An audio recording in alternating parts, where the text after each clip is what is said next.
สัญญาสัญ A หรือสัญหนึ่งที่บอกสัญแบบมีอะไรที่ทานมาใส่ปั๊บเป็นจะไรโอ้ห้าคนหลับก็ได้เนาะสัญว่าสัญสามสัญสองสัญสามสัญสี่เป็นดินซื่อๆเอาไงซะดินที่บ่สามารถเบิ่งได้ว่ามันมีอย่างเนี่ยมีแต่ดินซื่อๆเพื่อว่าห้องหับพื้นที่เขาซื่อๆเนาะเพราะว่าจุลินทรีย์มันอยู่สัตว์นี่แหละเนาะสัตว์สองสัตว์สามสัตว์สี่นี่คือตัวสารคุณแต่มันถึงขาไปแล้วโดยเคมีโดยที่เขามองไปเห็นมันเนาะสัตว์ฐานตัวนี้เนาะเกิดมาประสานกับมือแต่ว่าพืชกับพืชเฉยธรรมชาติล้วนแล้วแต่เกิดมาฝุ่นที่มันสมบูรณ์แบบเท่านั้นเนาะแต่ถามว่าสมบูรณ์แบบก็สามารถเพี้ยนให้ต้นไม้หรือต้นพืชต่างๆเขากับพืชแบบธรรมชาติเป็นเหมือนเดิมเพราะว่ามันมีสารอาหารที่เต็มเปี่ยมเนาะในที่นี้เนาะดินที่มีปัญหาหลายๆถึงทำลายมาแล้วเนาะมันจะกลับคืนมาแต่ละสันปีที่หนึ่งกลับคืนมาปีที่สองปีที่สามปีที่สี่ทานนุชปุ๋ยลงแต่ละปีได้เลยเพราะว่ามันเป็นปุ๋ยที่ปรับปรุงดินโมเมนต์ดินลุกดินโน่นแล้วหรือใส่ปรับปรุงสารให้ดินเพียงไว้ในเด้อเขาหมายว่าดินทีโมมี่จุลินทรีย์มันจะกลับคืนมาปุ๋ยเฮาทิ้งลงไปสู่ดินมันจะเป็นเม็ดเกิดเป็นเม็ดสู่ธรรมชาติก็คือสามารถสร้างฝุ่นในตัวสามารถเทดินตัวนั้น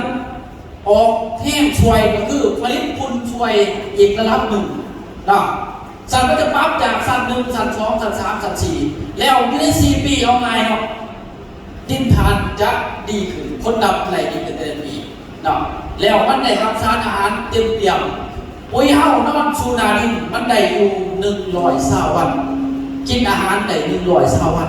แต่ปุ๋ยทั่วไปตามท้องตลาดได้อยู่8-15 วันผิดกันจะวันที่กันจะวัน120ครับหลายโถงเนาะเอาหลายโถงซะเนาะถ้าเทียบกับหลายโถงเลยเนาะเอาแต่ปลายเขายังสูงกว่าเขาไหนเนาะเขาเพียงใน15เขา120เดือเขาอีกขาเนาะ100ครับเขาไก่เขาเนาะสัญญาถ้าใส่ไปแล้วมันจะเอาดินที่เสียที่มีผลหายต่างๆเนาะมันจะครับเกิดมาเป็นธรรมศาสตร์แบบอัตโนมัติเลยเนาะพอดินมันถือมีการปรับปรุงได้อย่างของมันเนาะปรับได้อย่างของมันแต่ธรรมศาสตร์มันจะเข้าหมายว่าปลูกกาแฟเนาะปีนี้มันจะดีอีกระดับหนึ่งปีต่อไปจะดีระดับหนึ่งปีต่อไปมันจะบอกคือเคมีทั่วไปเขามันจะบอกคือภาคส่วนคือทานอาหารเขาทั่วไปเนาะอันนี้คือจุดเด่นแล้วมันสามารถสังเคราะห์แสงได้ตามปกติเลยเนาะพื้นที่ที่ได้ทำสารอาหารแต่สามารถสังเคราะห์แสงได้พืชมันจะงามสวนไหนพืชไหน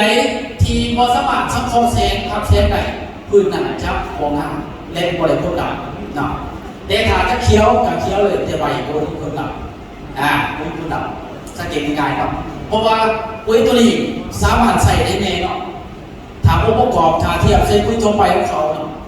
มันสามารถเป็นทั้งไหนทั้งห้องพื้นเป็นได้ทั้งเล็งเนาะเล็งลำต้นกิ่งก้านใบต่างๆแล้วดอกแล้วก็ผลลัพธ์เนาะสามารถทดแทนเลยแต่ละสูตรที่แตกต่างกันไปเนาะจากนั้นก็มีพวกปุ๋ยหนักเนาะปุ๋ยหนักก็สามารถช่วยแล้วทานเคยใส่ปุ๋ย10 ซองลุดเหลือ7แล้วใส่ปุ๋ยหนักซ้ำ10 นึงคือว่าลุดจะทึกไปหลากหลายไม่ว่า1 สุดสามารถได้เอาไงซะเอาซ้ำ6 เฮกตาร์ก็ได้ตัวหลาย6 เฮกตาร์ดีกันส่วนเนาะบางทานอาจจะถึง6เนาะบางทานอาจจะกินกับ2 เมตรว่าซ้ำสีใส่เดียวจริงๆเขาก็ได้สามารถลุดต้นทุนได้หลายเดียวเนาะและมันสามารถใส่ทดแทนเคมีทั่วไปได้เลยเนาะตัวอย่างคือสีเขียวฟ้าเขียวกับเด็กพวกเขียวได้เลยเด็กใบเด็กลำเนาะแล้วก็เด็กใบกับเด็กกินการต่างๆเนาะไอเกี่ยวกับกล้องเขียวเลยส่วนสีแดงดิสีแดงก็ช่วยเกี่ยวกับพวกหมากผลต่างๆให้ดอกยับดีเนาะให้ได้ผลลัพธ์ก็คือหมากมีในมีนวลกับกาแฟก็ดีเนาะแล้วก็ดูสูตร3ในยังไงพวกฟ้าส่งมันอะไรเกี่ยวกับพวกเพื่อนมาคอลลาเจนวันคอลลาเจนที่เขากินเต็มเลย คอลลาเจนตัวนี้คอลลาเจนฟื้นกินเนาะใส่ไปแล้วพวกฟื้นตัวไว้หมอนี่มันจะช่วยฟื้นตัวไว้เนาะแล้วภูมิคุ้มกันคือบ่ให้พวกโรคมะเร็งเข้ามาได้ตัวนี้เด้อสีส้มต่างๆเนาะแล้วตัวสีฟ้านี้ฟ้ามันก็ช่วยอย่างตัวนี้เป็นตัวอีกระดับหนึ่งคือมันสามารถเด็กความเขียวให้พ้นลับตัวสีฟ้าของเราเนาะแล้วก็มีภูมิคุ้มกันในตัวเช่นเดียวกันพอเป็นตัวร่วมสูตรของ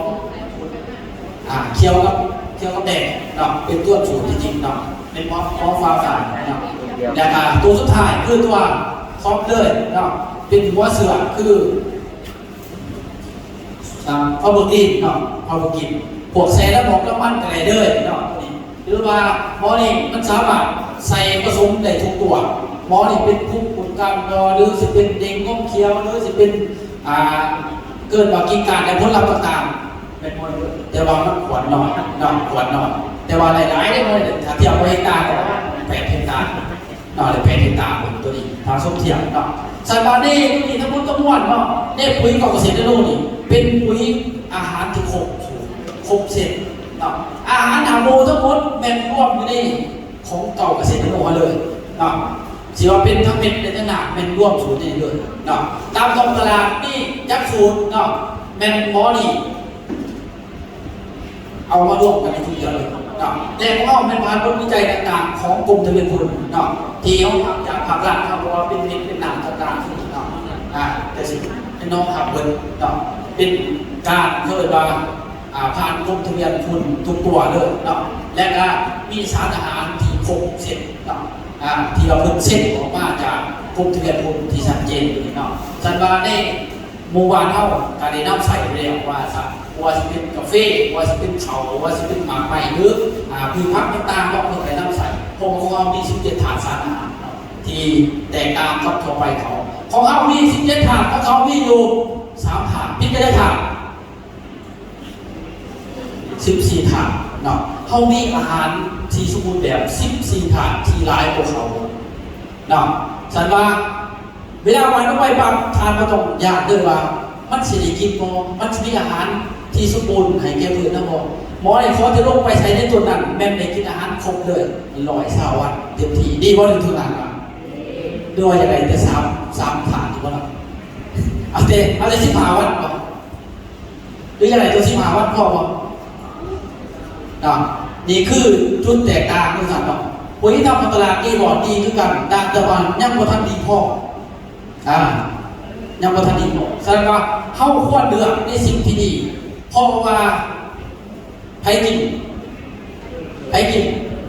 คือกินฉะนั้นต้องให้ถูกใจมันเนาะแต่ถ้ามันได้กินแล้วมันถูกใจมันแล้วมันไหนผลลัพธ์แก่เฮาคือตัวไหนบัดนี้ปลูกกาแฟจากเคย20 ตัน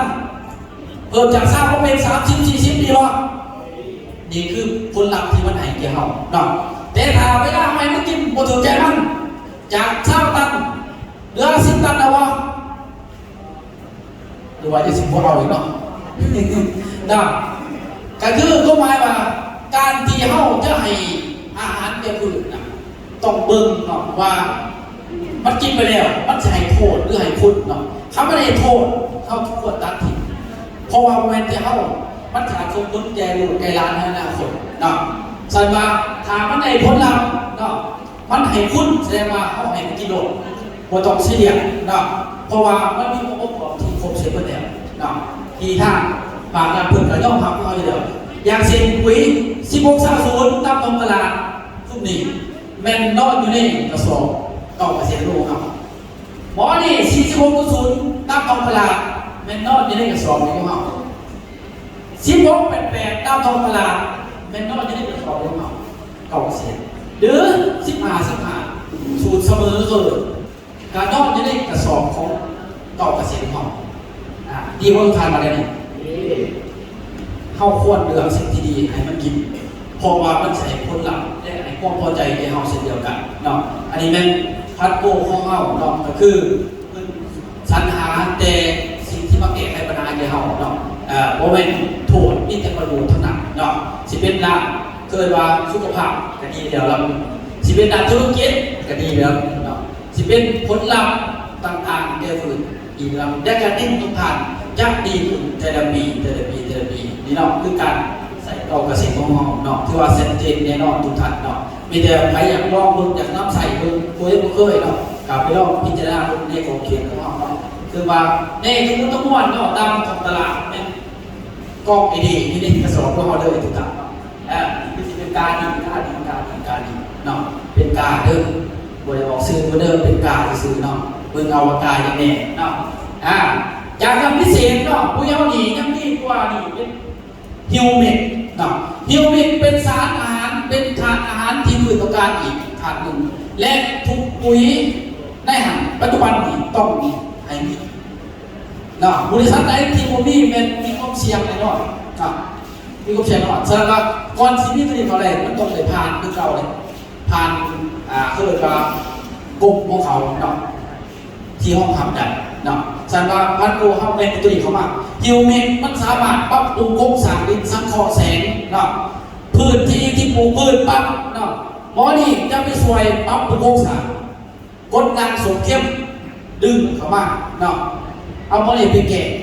ดินที่มีปัญหาเอาหมอนี่ไปเก็บสังเคราะห์แสงอะไรหมอนี่ไปเก็บตัวฮิวเมนมินดำๆเคยเห็นป่ะเคยเห็นเรามีปุยเนาะมันมีมินดำๆมินหนึ่งพิเศษอะไรเด้อให้เคยเห็นเนี่ยมีสองสีนะเห็นป่ะให้เคยใส่เนี่ยบางคนเคยใส่แต่ผมเคยเห็นก็มีเราว่ามีมินดำนะมีเราเนาะแสดงว่าเคยใส่ทีมก่อนแล้วสุดท้ายได้ทีเมื่อกี้เนาะของมันมีกำลังเท่านั้นเป็นพิเศษที่สุดเนาะที่จริงเมนตัวนั้นใส่3 เมตรทาบูพิงเลอร์3 เมตรเท่านั้นใส่ตัวพิงตัวหนึ่งได้ผลเดินดีตัวนี้1 กิโลเขาก็1,300 บาททีเพิ่นเอาเขามา1 กระสอบเขาเอาเขาใน1 กระสอบเขาบอสเราลงทุนสูงเลยเนาะเพื่อยังให้ผลลัพธ์แก่ประชาชนเขาเนาะและปุ๋ยเฮามีอยู่49 กิโลบวก1 กิโลคือตัวอินทรีย์รวมเป็น50 กิโลเห็นบอก1 กิโลนี่มันยังราคาโดยถือกัน1 กิโลเท่ากับ1,300 บาทราคาเพิ่มราคาตุกแพงสุดตัวละ2เนาะราคาตัวเย็บไปแล้วนี่คือตัวนี้คนไหนมีโทรศัพท์เขาไม่ว่างอะไรฮิวมินได้ขึ้นมาจริงๆเนาะตัวนี้นี่มันช่วยปรับปรุงโครงสร้างดินและก็ดึงถาดต่างๆที่มันโบเห็นทำงานมอดีไพ่ทำงานและสปอร์ตเซนต์นะตัวนี้มันจะไม่ต้องไปสิ1 กิโลเท่ากับ1,300 บาทเส้นเขาลุ้นดวงอะไรเนาะตัวใดมีโทรศัพท์ที่สมัครเขาอยู่ไหนเนาะนี่ปรับปรุงโครงสร้างต่างๆแล้วก็ปรับค่าของดินเนาะแล้วก็ตัวนี้วัตถุมงคลเคมีสามารถจับอีกได้ตรงใดก็ตรงยางใส่ที่น้ำแต่การมือคนปกติโปรเพตัวห่างกายทำเลยเนาะมันเป็นสารพิษมันเป็นสารอาหารเนาะสารปุ๋ยเฮาก็คือแก้ไขปัญหาเกี่ยวกับดินและไประเบิดนาดินวานปั๊บโมตัวเท่านี้ดีวะดีอีกเนาะก็มันธรรมดาก็มาวานกับโมที่เสร็จก็ไม้ระเบิดนาดินเนาะก็คือดินแดงดินแกนเนาะดินมีปัญหาเวลาโตสนิมปั๊บมันจะให้ดินเป็นซองอากาศแล้วเวลามีซองอากาศปลูกพืชปั๊บหากมันสามารถเดินได้ไกล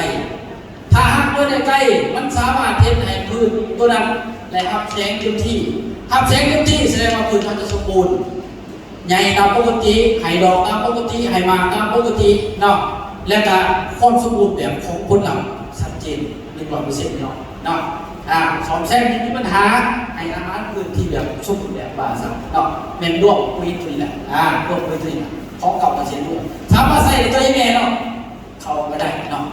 เป็นช่วงของวันเขาเนาะ11 วัน35 วัน45 วัน45เป็นช่วงของวันทุกท่านเวลาเขาจะใส่เขาเนาะมันก็มีกฎเกณฑ์เนาะและเหตุที่ดินของพื้นนั้นสามารถปรับได้แต่ละปีไปเลยลดต้นทุนในแต่ละปีนี้ยกตัวอย่างว่าทานใส่10 ซองปีหน้าทานใส่9ก็ไรปีต้องไปใส่8ปีต้องไปใส่7ใส่น้ำช่วยก็ไรปุ๋ยน้ำช่วยมันเนาะลดต้นไหนเนาะทำประกันเนาะทำประกันได้เลย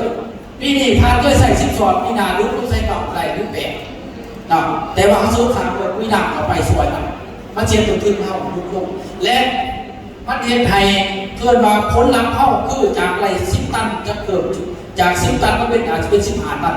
หรือ20 ตันด้วยที่เขาดูได้เอาตัวนั้นเนาะแต่ว่าเพิ่มเป็นแน่นอนเนาะเป็นมัดด้วยกันเนาะสามารถใส่ได้ด้วยกันเป็นช่วงเทสจะดีขึ้นแต่ละปีเนาะดีขึ้นดีแต่ละปีเนาะนี่คือผลลัพธ์เนาะผลลัพธ์ในการปลูกพืชมาสารเนาะและกาแฟต่างๆเนาะบางคนก็เคยปลูกบางคนก็บริโภคสื่อเป็นส่วนมาเลยดูแลเอาครับนี่ไม่บอกอีกตามว่าคนบางทีเขาอาจจะได้ปลูกแต่บางการปลูกกาแฟเนาะจริงๆมันจะมีหลักเกณฑ์เนาะหลายคนอาจจะปลูกแล้วปลูกตามหลักมันก็มีเนาะการปลูกวิธีการของมันเนาะปลูกกาแฟจริงๆมันจะมีในบอกเกณฑ์เป็นสิ่งเนาะมีความมีความสูงจากทะเล700 เมตรขึ้นไปเนาะจากทะเลติ้งเข้าแล้วก็มีน้ำลงไปได้ยากห่างจากทะเลบ้านเข้ากันทำไมมีทะเลบอกมันก็บ่มีเนาะอันนี้ได้คงเขตของมันห่างจากห่างจากเนาะจากนั้นก็นี่มากินดำเพียงบ่เกิน 30%เนาะเขาหมายว่าต้องเพียงเลยก็ได้ขั้นดินคนไหนมีเรื่องจะน้อยแม่ปลูกกาแฟงามเลยที่จริงเรื่องว่าต้องไว้ใจมาดินกาแฟนะดินมีองศาทีหนึ่งได้เนาะในเกณฑ์30%ของดินเนาะมันเจนให้เกิดว่าการปลูกกาแฟได้ผลลัพธ์ดีได้ที่จริงเด้อว่าต้องก้มหน้าเพียงก็ได้เด้ออันที่3คือต้องมีว่าสั้นดินเนาะเดิมบ่เกิน50 ซนเวลาจะปลูก50 ซนคือเพื่อไปได้เวลาคนนะต่อมาคืออุณหภูมิ15-25 องศานะตัวนี้เขาไว้มาปลูกกาแฟไว้ปลูกใส่กระดาษได้เลยส่วนใหญ่ก็ปลูกใส่กาแฟปากซองเห็นบอกคนท้องกับประเด็นปลูกจังหวัดสักกับบอบี้ไม่บอกก็ปลูกแท้ๆปากซองถ้าจะปลูกอะไรคือบอลมันกระโบยแต่กาแฟเนาะสักมันมีอุณหภูมิที่เหมาะสมดินที่เหมาะสมเนาะเมื่อปลูกใส่กระปลูกเนาะจากนั้นไม่มีความชื้นอีกหลายกว่า60%ต่อมาคือความเป็นก้นเป็นลางของดินหา6 หาว่าอยู่ในเกณฑ์นี้เขาสามารถปลูกกาแฟได้มาตรฐานได้ผลลัพธ์หลายนะต่อมาคือปริมาณน้ำฝนมานี่ 1,500 มิลลิเมตรก่อนนะปริมาณน้ำฝนตรงนี้อย่างต่ำ1,500เกินมาโต๊ะคนโต๊ะด้วยนะตรงนี้โต๊ะที่8ก็คือเกินมาการกระจายน้ำฝนมันยังน้อย8 เดือนไอ้บอกป่วยบางปุ๋ยฝนเลยคือปากซองไม่ใช่จะปลูกได้ยอดมันนี่หิมะตกเลยเห็นบ่ปีว่าหิมะเนาะก็หมายว่ามันนี่เนาะหมอกเลยเนาะมีหมอกมีอุณหภูมิที่เหมาะสมเนาะน้ำฝนเกิน8 เดือนจะน้อยกับตกจะน้อยกับคือจะได้กับหมอกลุกลักษณะตรงนี้อากาศที่เหมาะสมเนาะ8 เดือนเกิดฝนตกเนาะเป็นเกณฑ์ของมันเนาะที่เขาจะปลูกกันมาเขตนั้นบ่สามารถมีซุ้มตะเกาปลูกอะไรไปปลูกใส่กับอะไรเนาะอันนี้เป็นหลักเกณฑ์ในการปลูกและการระยะห่างถ่ายอะไรผลลัพธ์คือตามนี้เลยครับเนาะ400 ต้นตัวหนึ่งได้1 เฮกตาร์ทำโกงไรหารได้เลย400 ต้นเสียต้นหนึ่งระยะห่าง2 เมตรในมาตรฐานในเนาะตัวนี้วันนี้ได้งานของความเหมาะสมในการปลูกในเดือนใดวันนี้เดือน5 เดือน7เนาะเดือน5 เดือน7อยู่ในเกณฑ์เดินถ้าไปอย่างทดลองดูตามสูตรลองดูเนาะมันใช้ผลลัพธ์ดีเนาะแล้วก็เลือกแนวพันธุ์ที่เหมาะสมแต่มันใช้ผลลัพธ์ที่เหมาะสมเนาะอันนี้คือสายที่เขา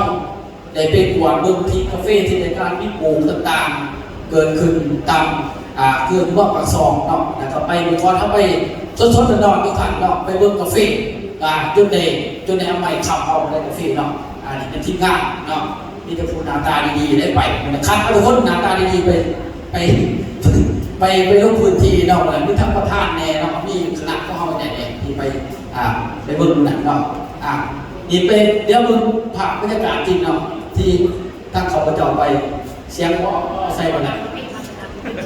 ดูมันสิดังอยู่บ่รับอยู่เลยเนาะ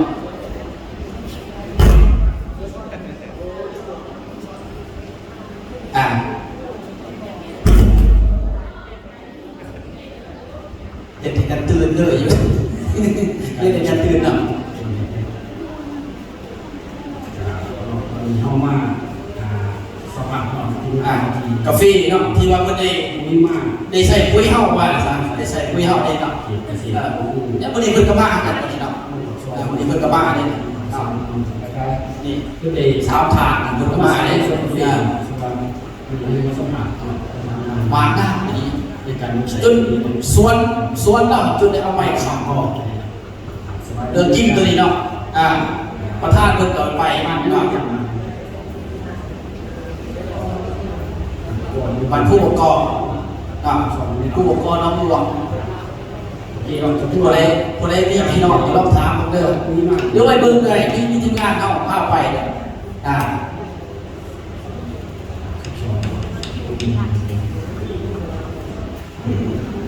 ที่ว่าใส่เจ้าสวนที่ละมั่งสวนน้ำงามหรือบ่สวนน้ำงามเหมือนกันเนาะเดี๋ยวบุญนาสิไปเฮ็ดสคริปต์ให้เด้อเดี๋ยวสิไปสัมภาษณ์เนาะนี่แหละไปเบิ่งทุกคนนี่แหละสิไปหาทุกคนด้วยสิหากันไปเบิ่งหมดเนาะเดี๋ยวไปเฮ็ดเป็นธุรกิจกันเนาะเราก็สิมีการถ่ายทำไปสิไปเบิ่งตัวจริงเนาะพาสโกล่าเห็นจริงทำจริงแล้วก็ไปจริงไปถึงหม่องเลยได้ทุกท่านเนาะไปเบิ่งว่าผลลัพธ์มันสำใดเนาะได้ยินแต่ข่าวเขาบอกแต่ว่าเขาไม่เคยไปเบิ่งตัวจริงแต่เบิ่งตัวจริงเนี่ยไปสัมผัสจริงไปเห็นตัวจริงมันก็แน่ดีตามก็อยู่จนเอาไว้ขับเอาดีเลยเนาะไปเบิ่งข่าว3เนาะ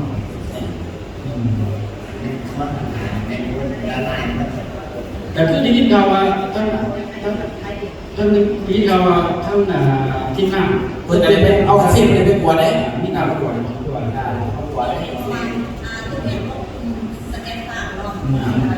สเก็ตภาพสเก็ตภาพเนาะคุณนาได้รู้พอดีคุณยังว่าแล้วบ้านอยู่พอดียอมเมื่อคืนนู้นโอ้แถว2ได้เด็กเนาะคุณดีมากพอดีแถว1ผ่านเนาะแถว1 2เนาะ2ถาดไปสัมผัสด้วยเดี๋ยวว่าเขาได้ยินแต่ข่าวเขาก็เลยว่าทางประธานก็เดี๋ยวเขาจะไปบอกข่าวส่งที่ว่าการน้ำใส่นี่ต้องคุยส่งเจ้าประสานเนี่ยมีหนักเนาะส่งมาเกินมาโทรศัพท์ของเราเขาอย่างไรเขาสุดเลยนะพอไม่ได้ใส่คุยเขาเนี่ยงามบอกมีเที่ยวหอมเนาะมาปะเนี่ยตอนซ้อนเนาะข้าพเจ้าจะอยากซื้อสวนจะไหนกันก็มันงานเจ็บเนาะจริงๆมันมีหลายกว่านี้เลยครับจะบอกอะไรเพราะว่ามันมีจนตั้งซื้อสวนใหม่ให้ทั้งนี้เนาะสวนแฟมเพิร์ฟเพิ่นว่าเนาะอาจารย์คันครับเพิ่นตั้งมาอย่าพูดได้ไหมกาแฟปีเดียวเกิดมาสวนน้ำมีอยู่สวนปีเดียวเป็นหมาไม่ใช่หมาจะดีเนาะแล้วก็ความงามก็ดีเนาะครับมันมีเขาไม่ทำมันอย่างไรก็ได้พูดกับข่าวไปเนาะนี่คือซุ่มฟีแล้วก็มากันอื่นเนาะที่ว่าใส่ปุ๋ยเก่ากับสีนั้นของเขาเป็นสัจเจนทุกกระบวนการเนาะเพราะว่าจะเป็นปรับใหม่ยังต่างๆของจะเป็นเขาต่างๆคืออะไรเบิ้ลเนาะของเขายังนอนอยู่ในที่จริงมีโครงการของรัฐบาลเป็นที่พัฒนาบำรุงวันเที่ยวประทานคนเนาะอยู่วันหน้าเดินเมืองโค้งสามเนาะซึ่งผู้ใหญ่เป็นในโลกอวดเหมือนกันแต่ก่อนเพิ่นก็ได้ใส่ปุ๋ยเฮาทุกวันหนึ่งนอนอยู่ในโครงการของภาครัฐได้ด้วยกันเนาะซึ่งก็เป็นตรวจสอบเนาะวันหน้าเมืองโค้งเนาะถามได้เลยเนาะแต่ปุ๋ยเฮาตัวได้ใส่กระจายทุกวันมาสารเนาะนี่เดี๋ยวสิข้อแตกต่างเนาะแตกต่างหลายแล้วก็มีเขานี่คือเกี่ยวกับภาพรวมของการใส่ปุ๋ยของเขาเนาะผู้ใดที่มีความคิดอยากปรับปรุงดินตัวเองเราดินที่มีปัญหาอยากให้กลับเป็นดินกลับมาสู่ธรรมชาติอีกครั้งนึงก็ลองเปิดใจเบิ่งเนาะเปิดใจเบิ่งลองมาตัดสินใจเฮ็ดธุรกิจไฟด้วยกันเนาะสิเป็นของบ้านต่างๆก็ได้เบิ่งเนาะบ่ว่าแต่กาแฟบ่ว่าแต่เขาบ่ว่าแต่ผักใหม่ต่างๆเนาะสวนผักที่มีอะไรมัน มันจะเป็นรวบกับทุกอย่างว่าสักเนาะสามารถเปิดใจแล้วก็ลองเบิ่งเนาะทุกท่านมันสิเห็นแล้วเกิดผลลัพธ์หลายๆเนาะผลลัพธ์หลายๆเบิ่งนี่ส่วนยางพาราเนี่ยก็ได้เนาะก็แตกต่างไงเนาะไปแล้วถึงใส่ออกไปเดี๋ยวก็คุยมันเนาะแต่ว่าต้องเอามาบอกมาเราสู่กันฟังเนาะเรื่องตัวนี้เขาอยากให้ทุกท่านเนาะมาทำความเข้าใจว่าการเฮ็ดการเกษตรต้องเข้าใจพืชเนาะเข้าใจพืชเราเข้าใจดินเข้าใจพืชเนาะต้องเขาบอกองค์ประกอบของมันนั่นแหละเอาง่ายซะเนาะคำว่ามันมีความเกินมาสมบูรณ์กับสิ่งที่มันได้กินแล้วมันก็ให้ผลลัพธ์เอาเต็มที่เช่นเดียวกันเนาะพอดีนะว่าฝากทุกท่านเนาะในการเฮ็ดการเกษตรเนาะต้องเบิ่งว่าตัวใดควรได้กินเนาะตัวใดบ่ควรได้กิน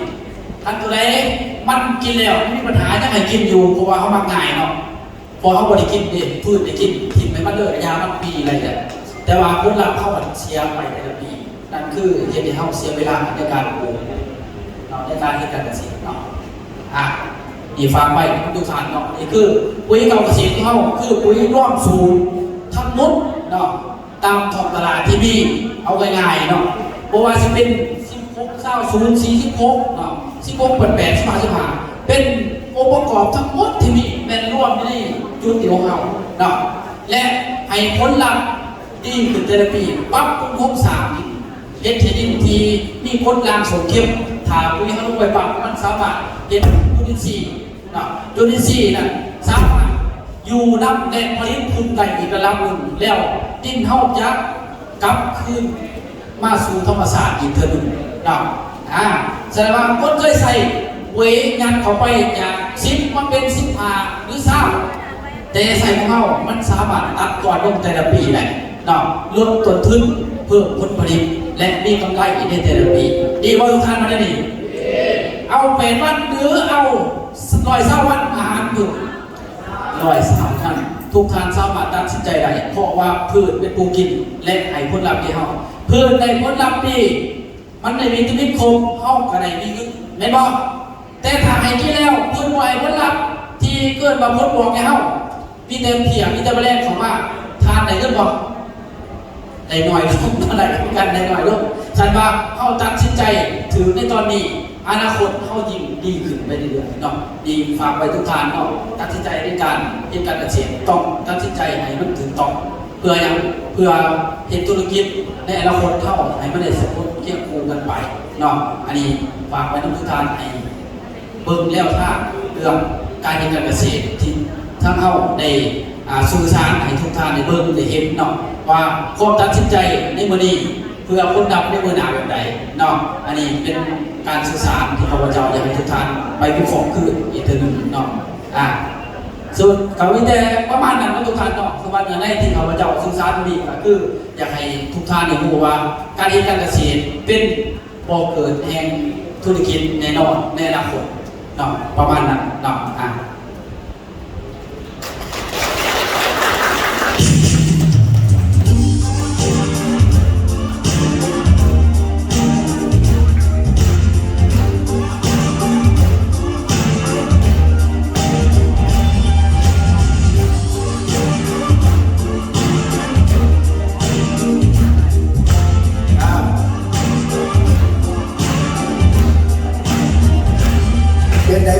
ฟังก่อน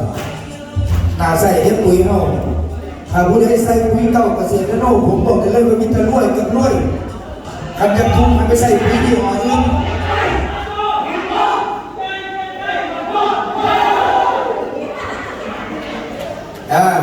นะครับเพราะว่าปุ๋ยเก่าเกษตรโลกมันให้ผลมันให้ค่าอาหารหลายกว่านะครับหลายกว่าปุ๋ยในยุคเก่าๆยุคพ่อยุคแม่เฮามันเป็นปุ๋ยสามธาตุนะครับตอนนี้มันเป็นยุคใหม่สมัยใหม่มันเป็นวินวัตกรรมใหม่มันให้ค่าอาหารหลายกว่ามันเลยเห็นไหมพืชเขาจะเริ่มเติบโตให้มากให้ผลหลายเพราะฉะนั้นถ้าจะรวยใส่ปุ๋ยเก่าเกษตรหน้าโน่ถ้าก็อยากรวยไปใส่ปุ๋ยสามธาตุเก่านะครับพี่เลี้ยงพัฒนาครับกับพี่เลี้ยงพัฒนามายืนแต่ละแถวแล้วควงกันออกไปอย่างไรแล้วสิพากันไปใส่สวนคุณเอา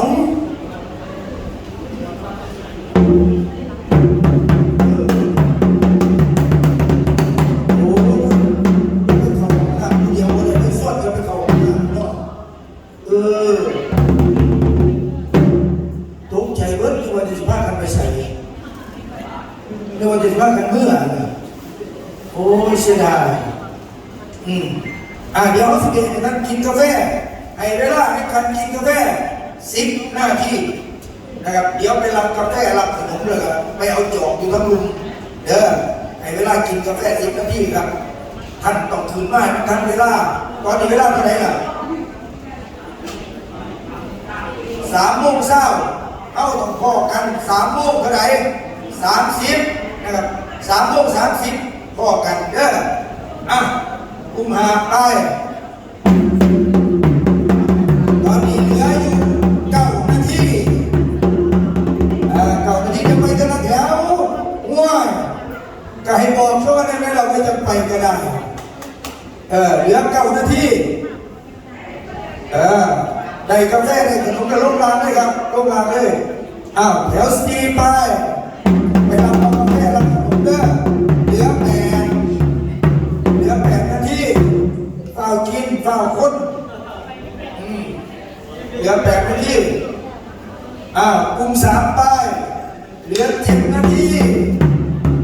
เฝ้าไปกินไปกินขนมไปยืนเส้นยืนสายยังไงรับเอาครับรับเอากลุ่ม2ไปเหลือ6 นาทียังไม่ไปเด้อ